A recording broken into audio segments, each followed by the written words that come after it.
Europe 1, 7h26, Thomas Soto. La morale de l'info, Raphaël Antoven. Bonjour Raphaël. Bonjour Thomas. Barack Obama a donc fondu en larmes avant-hier lors d'une conférence de presse qu'il donnait à Washington sur le contrôle des armes, contrôle qu'il n'arrive pas à imposer dans son pays. Que l'homme le plus puissant du monde verse des larmes publiques.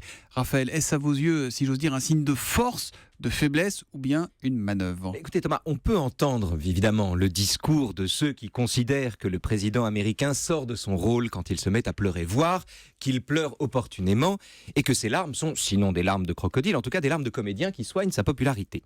En général, les gens qui disent ça se trouvent eux-mêmes très lucides. Les gens qui repèrent de la mise en scène derrière l'expression publique d'un sentiment se vivent comme les insoumis de la société du spectacle. Sauf qu'on pourrait leur faire l'objection qu'Obama est en fin de mandat et qu'il n'est candidat à rien. Mais vous avez raison, justement. Pourquoi pleurer quand on n'a plus besoin de plaire ? Seulement, alors évidemment, les gens à qui on fait cette objection la balayent en disant qu'au fond, c'était plus fort que lui et qu'un président en exercice reste un communicant, qu'il soit ou non candidat à sa succession. Mais c'est trop facile.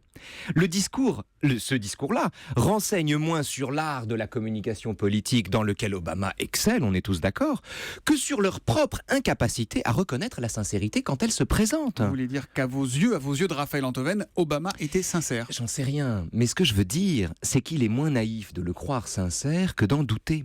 Parce que celui qui en doute ne voit pas qu'à force de vouloir décrypter le monde et ses phénomènes, il se prive de l'hypothèse la plus simple. Qui est l'hypothèse la plus simple? Et que quand le président américain, tout en continuant de jouer et d'incarner son rôle, pense aux centaines d'enfants qui meurent aux États-Unis parce que les armes sont en vente libre, et quand lui-même doit rendre les armes devant un lobby qui contrôle manifestement le Congrès, il pleure tout simplement de tristesse et de rage.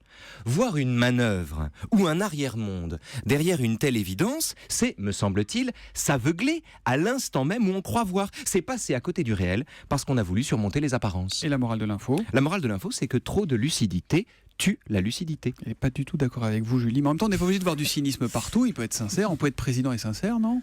Absolument. Ben Et voilà. puis Julie et moi, on est d'accord pour être en désaccord. Donc tout va Non, bien. mais pleurer sur Columbine, qui a eu lieu des années auparavant, c'est ça qui... Si, il a cité Columbine. Je vous promets qu'il n'avait pas des oignons dans oui, dans non, les mais poches, je sais pas. pour ça se frotter les yeux. Bon, ben voilà, bizarre, c'est comme ça fait réfléchir, ça fait débattre. Heureusement qu'on n'est pas d'accord. C'est la morale de l'info tous les matins à 7h25 avec Raphaël Antoven. À demain, À demain, Raphaël. à